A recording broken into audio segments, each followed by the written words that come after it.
to our topic here in just a second. We didn't plan that, folks. Yeah, we're going to see if As it if you will. couldn't tell, this is a carefully coordinated effort here. Yeah, because otherwise we'll just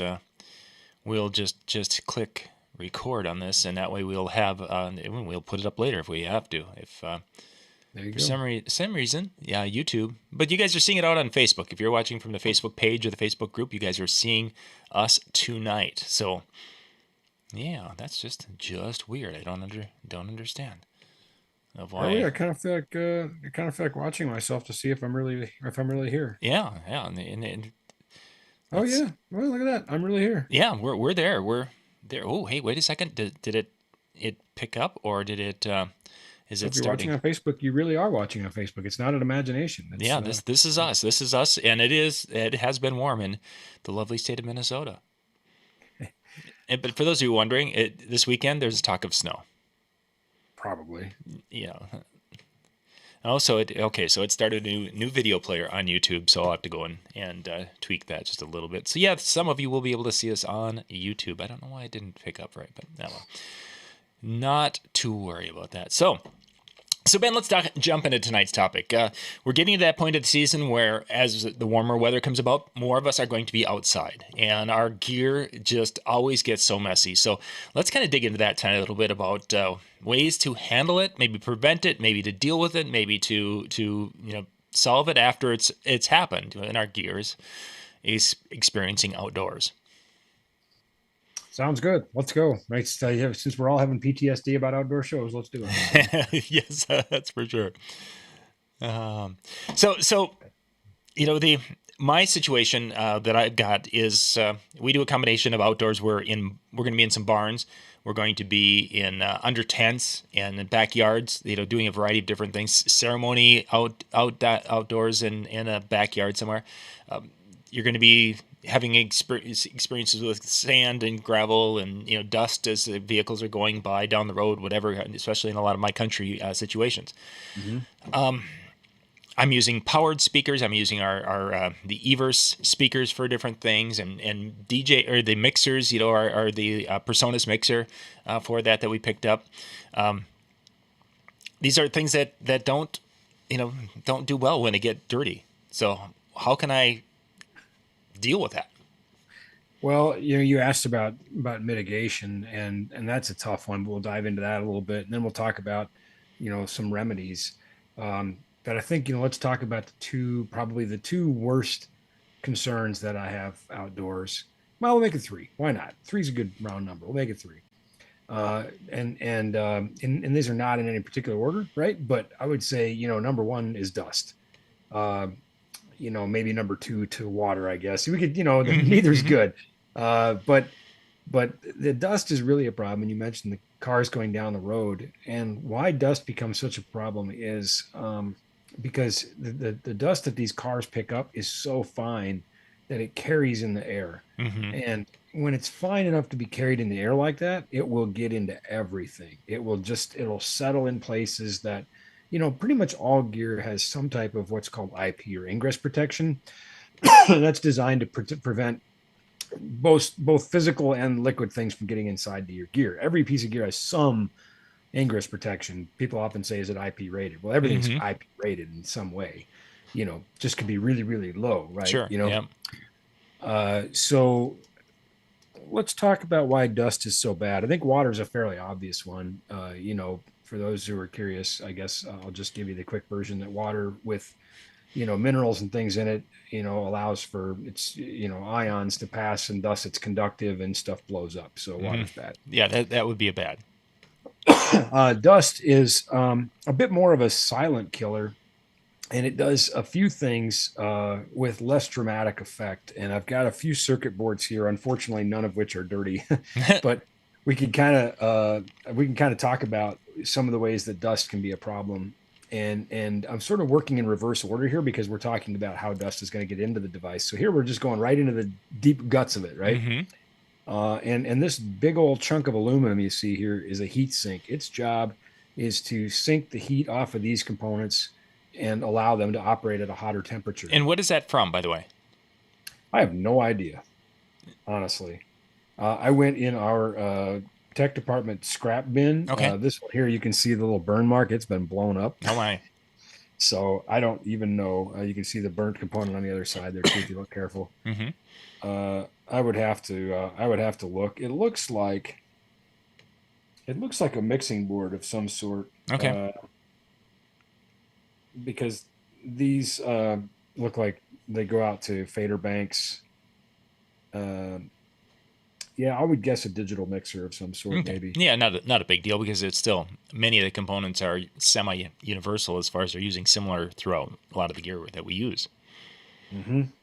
Oh, yep. Here, down in the corner, it is a digital mixer. So, yay! All right, good. I Nice. didn't look like a moron in front Uh-huh. of Uh-huh. 2,000 of my closest friends. Anyway, Otherwise, this is a our friend from he would be on there telling you, Howie. Oh no, yeah. no, no, no. I Oh, was thinking Alan, oh, Alan. Yeah, well, uh, Alan doesn't know. He doesn't have a he clue. wouldn't know, but he would still razz you. Alan wouldn't know. Alan wouldn't know never mind. I'm just kidding. A circuit board from a. Yeah, he Uh, wouldn't know a digital mixer if it jumped up and hit him in the head. Uh, yeah. no, Alan actually owns a digital mixer, a couple of them actually. So Hmm. yeah, I'm just teasing. Alan's a close friend and he knows that. But anyway, yeah. So, but anything, if you think about the purpose of this heat sink is to absorb heat from those components and radiate it out. Um, Anything that covers that with dust, it's going to create an insulator like a blanket, and it's not going to allow that heat to leave the heat sink. So that could be problematic. Another place dust is really problematic, and we have some really good customers that are local to us. They do a lot of Native American powwows, Mm. and they've actually really got kind of a. I mean, they do this all over now. They do it well, and they understand the market, and they've really found kind of a good niche. Nice. But they are constantly bringing in their mixing boards for service. They use analog boards, and which is probably a good thing in this case. Um, and if I don't know how much you know about like Native American powwows, and by when I say you, I mean everybody watching, Hmm. right? But they'll often have people dancing, outside on the ground in a circle, Yeah. and it's the same sort of effect like those cars driving by. They're kicking up this dust constantly, this really fine dust. And it doesn't even have to be enough that you really see it. Like when a car goes by, you're like, wow, there's a big cloud of Yeah. dust, very dramatic. But this is just because it's happening over the course of days and then that becomes a cumulative effect, right? They'll bring their boards in, and it looks like honestly they just dragged it through a sandbox. Yeah. You're Yeah. like, oh my goodness. And we've worked with them to try to find ways to help mitigate that a little bit and say, okay, how can we protect these boards a little bit so that you guys aren't having to do that? But anyway, the point I wanted to make about that is here is a device with some faders, Hmm. and this happens to be a lighting console, but it doesn't really matter. These are linear pots, right? So Hmm. we can see that there's a little film over the top that is designed to kind of keep that shut. Okay. It's trying to keep dirt out of there. And because dirt obviously is a problem. If you get that dirt in there in this fader, it's going to start to grind a little bit. That dirt, if you magnified it, it's going to look like really sharp things that's going to cause damage to the components when you're moving it. And the same thing could be for anything with movement, right? So Sure. controller platters, that sort of thing. And then I've got one more thing here that I'll just kind of pull up, and this is a video recording unit, Hmm. and obviously there's covers, and the covers are designed to keep the insides protected, but you'll notice there's a vent here and a vent here, and Hmm. these two work to draw air through the unit. Hmm. Uh, so if we look inside this, we'll notice there's one fan on the lid. And then there's another fan inside right over a big heat sink. And this does have a small amount of dust inside, about what you'd expect from a normal application. Sure. And you can see a little accumulation on the fans. I have some pictures of things that are more dramatic. Uh, but I guess the point is that, that's where that dust is going to become a problem. Hmm. So then you'd say, well, all right, that's all fine and well. How do I get rid of it? How do I get it back out? And this is going to vary depending on your level of comfort. Sure. Again, my pals that do the powwows, I don't know if it's a comfort thing or a time thing. Their time is just spent better doing something else. They're Hmm. content to just pay us to do it. Yeah. And there are thousands of great electronic repair shops across the country. undoubtedly one close to you or somebody is going to be comfortable opening that and looking at it. That said, a lot of this doesn't have to be super invasive. So let's see if I can share a picture here. And I got some slides put together. So let's just take a look at this.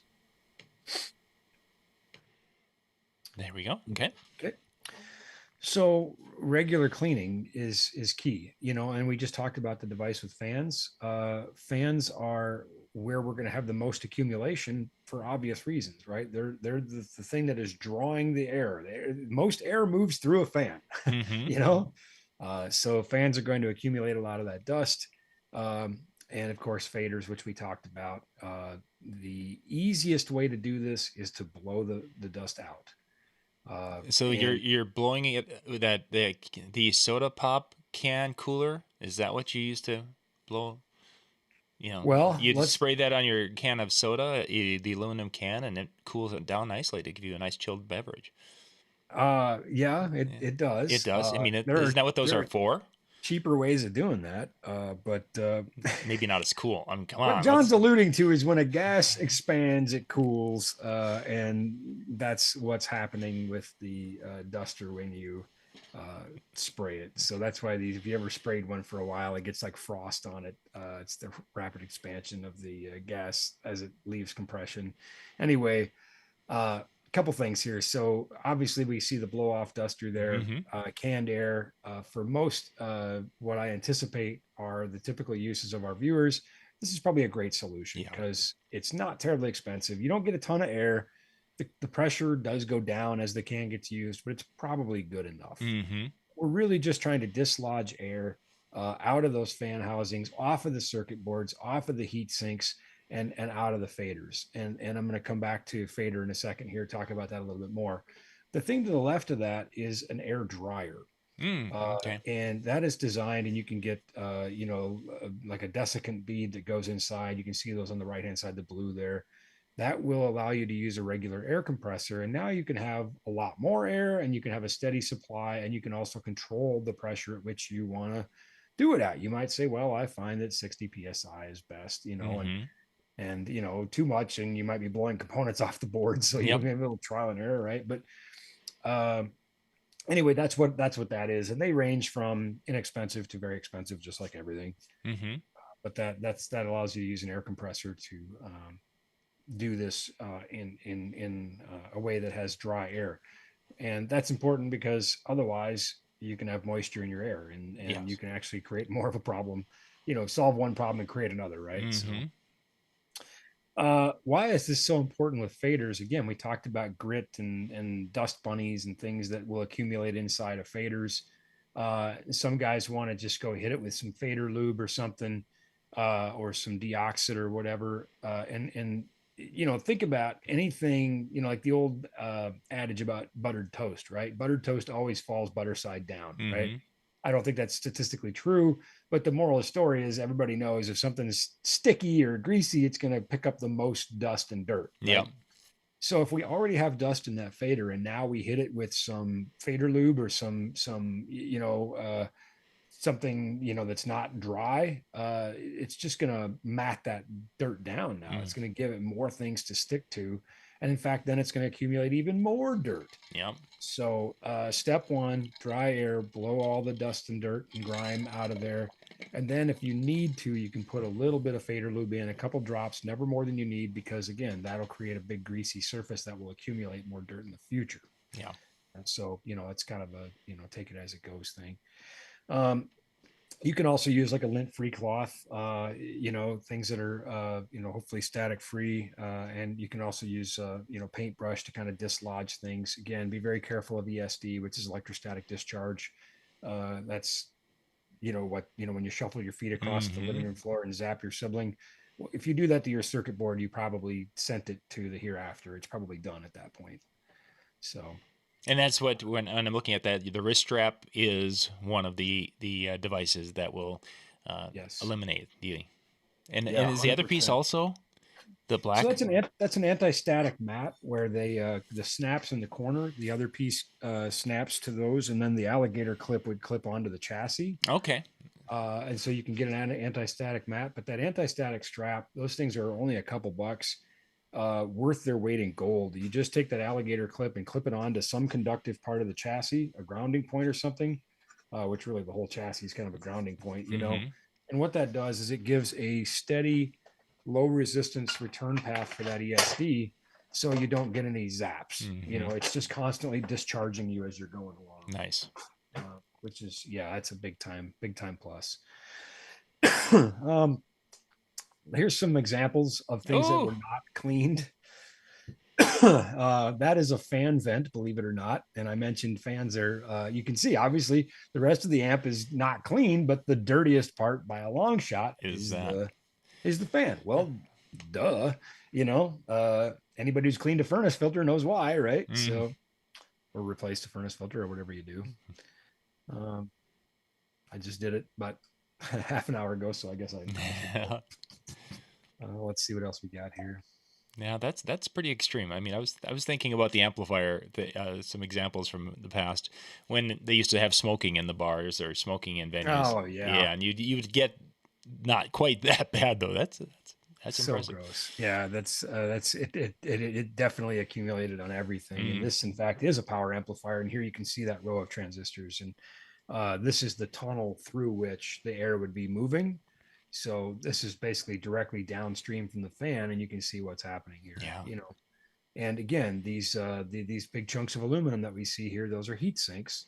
And the purpose of the heat sink is to get heat away from those transistors. Well, that's not happening anymore No, they have a because blanket of dust, literally.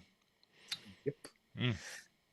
And this is more of an example of what we're going to have with the Yeah. cars driving by, or Mm-hmm. you know, just pollen. Pollen is a really awful thing here in Minnesota and probably many other places, you know, around the country. But I live up here, you know, kind of right in the middle of the Chippewa National Forest, and we get pollen alerts on our phone, and everything outside is yellow. But anyway, this really fine dust that you know settles. And for the most part, something like this again can be, you know, cleaned off with a microfiber cloth, paintbrush. You know, the canned air probably would do wonders here. It's probably unlikely that a lot of the dirt got inside. And generally, a good place to start is any openings. And if the openings look fairly clean, it's probably okay inside. Mm-hmm. You know, again, then depending on your level of comfort, you know, just again, be careful. First, do no harm. You know, Yeah. you could look at cleaning up the insides of that. Mm-hmm. We talked a little bit about this a little bit earlier. Some fader lube, again, just you know, be real careful. Uh, don't go nuts with it. You know, that sort of thing. Mm-hmm. See what else I got here in my yeah. One more. This is a lighting fixture, and we're going to see kind of the same common theme here. Yeah. You know, it's we got these aluminum heat sinks. Heat is the enemy of electronics, which I haven't talked about the third thing that worries me about outdoors yet, but I'll get to that. Um, but you know, here again, we can see that the circuit board's just starting to accumulate some dust bunnies. This is a 5 minute fix. You know, just hit it with some air and it's good to go. You know, there's nothing really else that's worrying me about what I'm seeing here. Mm-hmm. Mm-hmm. Yeah. Um, so I think the third thing is mitigation only, Mm-hmm. and we haven't talked about mitigation for dust. So we'll talk about the third thing because there's no fixing the problem from the third thing, and that's the sun.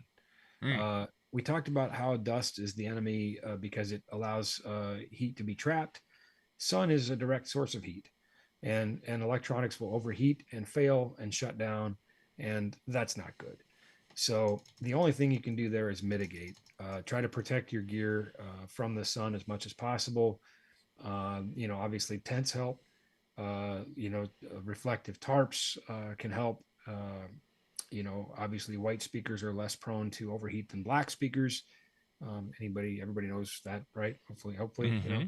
Um, Dark objects are dark because they absorb all the light wavelengths and convert it to heat energy. Okay, so it's So there have been white scrims that were made to put over speakers. mm-hmm, So now, on one hand, it's taking that black speaker and it's now white. So you've mm-hmm, got that working for you. But on the other side, you've got a super thin scrim that is now covering the speaker and potentially could be a blanket to hold in the heat. Would it Yeah, be probably less of a worry about holding in the heat, but I think you're saying the same thing. I think you're saying what I'm going to say is that it's preventing airflow. exactly?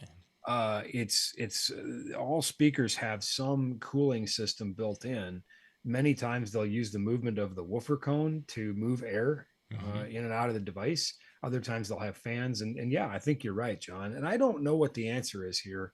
Uh, I feel like it would depend on the ambient air temperature, because if it's also extremely hot out, the white is only preventing additional heat from the sun.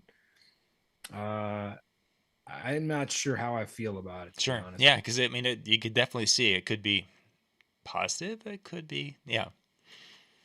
you. Yeah, it would be interesting to test it. Maybe a Hmm. future, we'll see if we can take two identical speakers. And normally we'd have to go somewhere else to do this, but apparently in Minnesota, it's, 90 already, degree days. Yeah. yeah, might as well let her rip. Yeah. So Kyle, of course, he lives down by Omaha. It's definitely hotter down there. Maybe we'll have him just do some experiments, and we'll see which speaker shuts down first, I Hmm. guess. So, There we are. We do have a question that popped in here. Let's hit that one as we're kind of going. Dave, thanks for being with us. He made comment that you guys are early tonight. Yes, we are early tonight because Ben's going to have a busy schedule going on here in the next couple. So we want to do next couple of days. So we wanted to get him going. thanks for getting up early, by the way. Appreciate it. Yeah, exactly. He was wondering if they have any suggestions for when like someone spills beer on, in this case, an ape light that he has. But when you have drinks spilled on things, which is also something we talked a little bit about water, but there's times that other things, and how do you clean that from surfaces and the gear? Well, good question. And we could talk about how dangerous liquids are to devices, and in theory, distilled water wouldn't cause any harm, Mm-hmm. because no ionization. However, as soon as it picks up any impurities on the device, that sort of goes out the window on some level. So don't try it. Alcohol, of course, is terrible. Drinks are horrible. They've got a lot of sugars and things in them.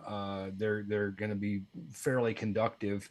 So there's that concern. Now, a light that's IP rated, like some of the Ape lights, we're not too concerned about the drink getting in and damaging components. So that leaves us to the other part, which is probably your question. It's a mess, Mm-hmm. and it's disgusting. So gentle cleaners, are okay. Mild soaps, detergents, water, and really most alcoholic drinks are very water soluble. So, and particularly with an Ingress 65 light or something that's designed to prevent a lot of liquid from getting in, we can be a little bit more aggressive with it. Mm-hmm. Let's take a different scenario, and I hope I answered your question. And if not, just comment, and John will get me back on track. But Mm-hmm. let's take a different scenario that's a little bit more precarious, and that would be like a mixing board, Sure. which is not going to have any protection against those liquids. It's terribly bad for it. Um, Really, I think uh, step one, just shut it down immediately. And hopefully prevent, as that liquid works its way through the device, further damage. Or any damage. I've seen mixers, particularly the old school analog ones, bar gigs, right? I've Mm-hmm. seen mixers take a full on pitcher of beer, and get washed down and work the next day. Hmm. So, this stuff is pretty tough. But unfortunately, if you try to continue to run it all night, you're probably going to have more problems than not. Sure. I've had really expensive consoles get rained on, and go down, and have to kind of work our way through the process of figuring out what failed. And it's generally not the whole thing, it's just one thing. But certainly, if you have that conductive liquid across many different circuit boards inside there, that damage can spread very rapidly. Mm-hmm. So then, same scenario. And sometimes this becomes much harder than you maybe want it. You're going to probably want to take it to a repair place. If it's just water, probably just let it dry out and you're fine. Sure. Uh, and in the back of my mind, I just keep thinking of all these stories of seeing tours with hair dryers on audio consoles, and some of these are fairly recent. Mm-hmm. Like I said at the beginning of the show, PTSD for outdoor shows, because we all just go, oh my god, here we go Yeah, again. it's that time. Yeah. Why can't every show be indoors? I know the fans love it and good for them because they're the reason we come to work, but oh gosh, you know, If only we could just have us inside and the fans outside. That'd be There we fun. go. Yeah, yeah. Nice air conditioning. Yep. Even stage roofs and tents and things, they're only they're some protection, but not Mm-hmm. nearly enough. Stage roofs are so high, any angle on the rain, it's going to get in. Even if you got three walls, it's still going to get in. So you just got to accept it.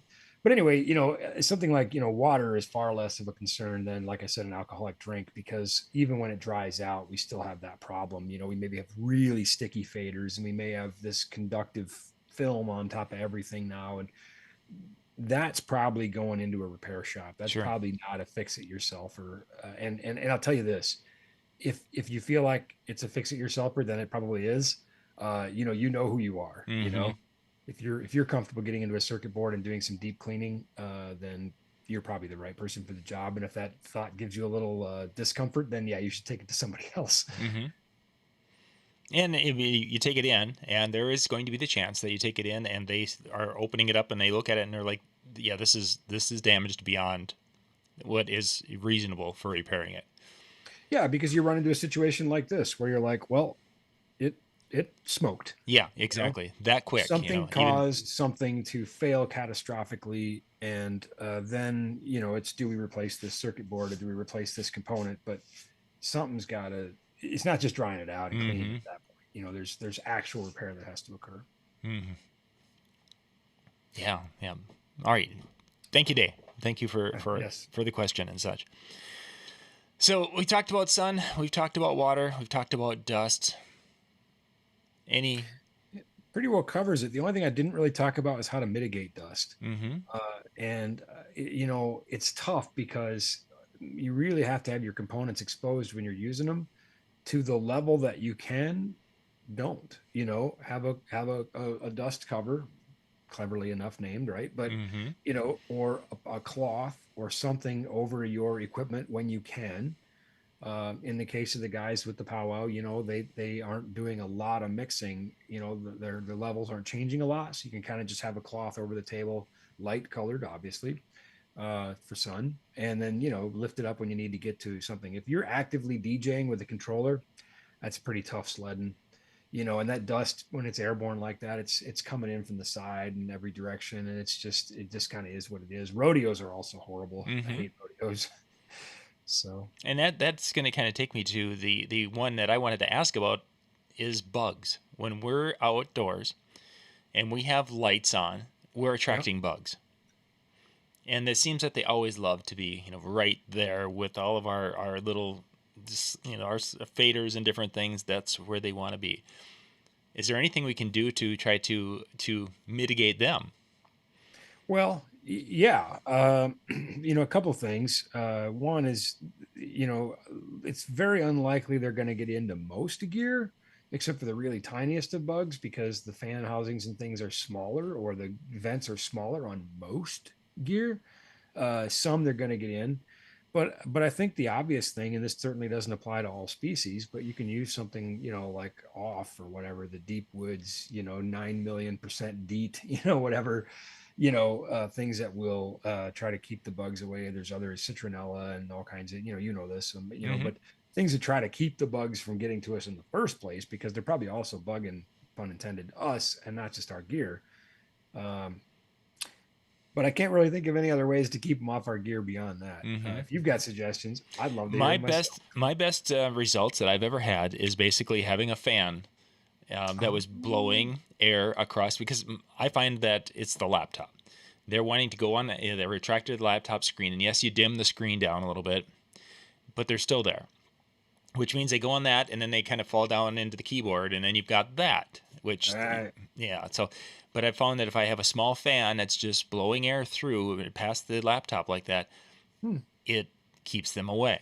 So, I usually do have a fan on me at front of house, just for me, but that's a good point. You just reminded me of this festival we did at a horse track, and mm-hmm. you can imagine the kind of flies that live at a horse Oh track. my goodness, yes.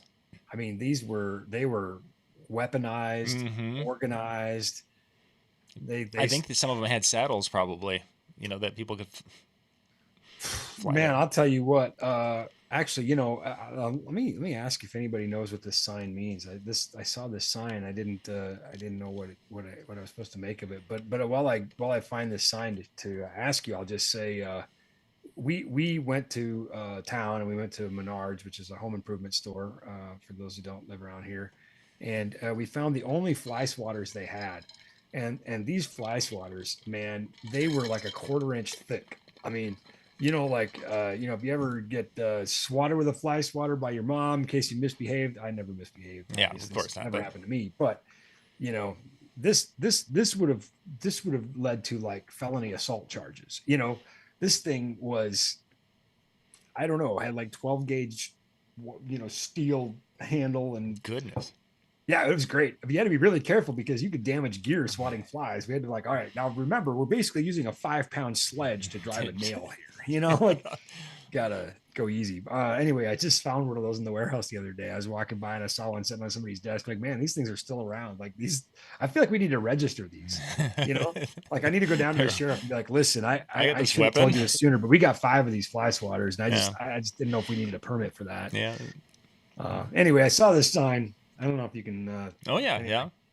yeah. Does anybody tell me what that means? I Yeah. don't know. That means yeah that you've now crossed into northern Minnesota, I think. Exactly. Yeah, well, that's the welcome to Minnesota sign. I was just down in Mississippi and they were trying to tell me their mosquitoes are worse. And I realized they're on the opposite end of the Mississippi River. We're at the headwaters where it starts. They're down at the Delta. I know they got a lot of swampland and stuff down there and, the Delta land or whatever. I don't know. I'm still not convinced. I think Mm. our mosquito, I'm not convinced. Hmm. I think Yes. our mosquitoes might be worse. Yeah, and that's even with a cold season where they all die, and then we still get them. Yeah, Yeah, I don't get it. It's weird. we get the worst of both worlds: 30 below and mosquitoes that will carry you away. Yeah, it's really, I don't know why I live here, come to think of it. Some for some reason, but. Well, good stuff. Good stuff. We'll wrap things up here, Ben. So you'll be kind of on the road here. So, gang, we'll kind of play it by ear and see what we'll be doing here for the next couple of weeks. We've got when Ben will have some time to jump on a Tuesday night and kind of take it from there. So. It's been a while since we did an airport show, but maybe we'll Yeah, see. exactly. We might be able to catch up with him and a couple of get some lessons from the road with some of the work he's going to be doing here. So, but again, Yeah. thank you guys for All the being stuff with we could us. tell the young travelers. Yeah, There's a exactly. show for you. Yeah, make sure your toothbrush is in your carry-on. There's that one. Deodorant, a change of underwear, and toothbrush. I think we've all. I do carry spare. I carry a change of clothes in my laptop bag. Yeah, yeah. Just overnight clothes. Yeah. Yep. You eventually it's gonna come if you travel I know enough. where all the spots you can sleep in most airports are. Mm-hmm. Yeah. Yeah. Ah, the good times. The good times. Another time. Yeah. Yeah. Yep. All right, gang. Yeah, everyone have a good evening tonight. In about an hour, about 9 o'clock Central, they're going to be in the chill room, djntv.com/chill. You could go there right now. There's going to be some people there. And then about that 10 o'clock Eastern, 9 o'clock Central, that's when they do the Tuesday night music show recording. So you can be part of that if you'd like to, or just hang out and watch that. And yeah, we'll just watch for the Sunday email. We'll have it on there when we'll have our next Tuesday night with Ben Stowe. Thanks, everybody. Good night. Bye.